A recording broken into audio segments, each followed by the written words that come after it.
بسم اللہ الرحمن الرحیم۔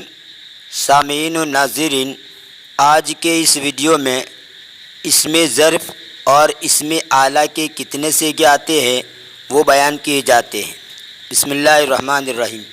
پہلے تو یوں سمجھیں اسم ظرف کس کو کہا جاتا ہے۔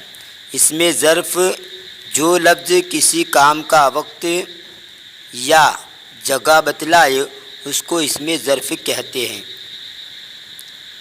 اب یہ یہاں نیچے صیغے دیکھیں، مفعول کام کرنے کا ایک وقت یا ایک جگہ، مفعلان کام کرنے کے دو وقت یا دو جگہ، مفاعل کام کرنے کے سب وقت یا سب جگہ۔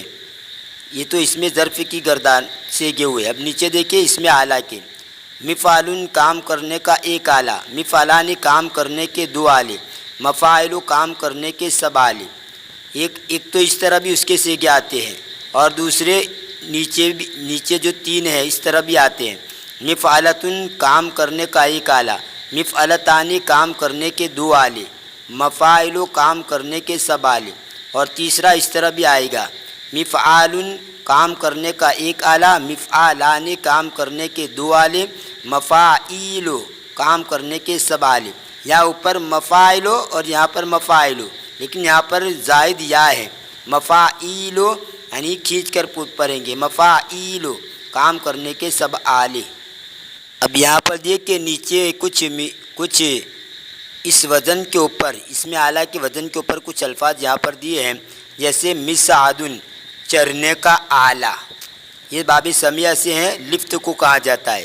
ملقتن اٹھانے کا اعلیٰ، یہ باب نصر سے بن کر آیا ہے، لقت یلقت سے، اس کا معنی چمٹا یا دست پنا۔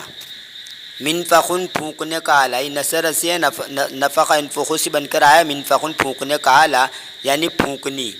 معجن گوندنے کا اعلیٰ، یہ نصر ضرب دونوں باب سے آتا ہے، تگاری یا کنڈا۔ منصفن گرانے کا اعلیٰ، یہ باب ضرب سے ہے، بلڈوزر۔ بلڈوزر سے کیا ہے، مکانات اور بلڈنگیں گرائی جاتی ہے، تو منصفن کا معنی گرانے کا اعلیٰ یعنی بلڈوزر۔ منحتن تراشنے کا اعلیٰ، یہ باب ضرب سے، تراشنے کا اعلیٰ مطلب کیا، چھینی یا وصولی، تو منحتن تراشنے کا اعلیٰ جس کو ہم چھینی یا وصولی کہتے ہیں۔ یہ تو نمونے کے طور پر کچھ دیے ہیں، اب بہت سے آپ ڈکشنری کے اندر دیکھ سکتے ہیں، یہ اس کے اندر میں تفصیل کے ساتھ تو بیان نہیں کر سکتا، انشاءاللہ کسی ویڈیو کے اندر میں اسم ظرف اور اسم اعلیٰ کے بارے میں تفصیلی بحث اور گفتگو کروں گا۔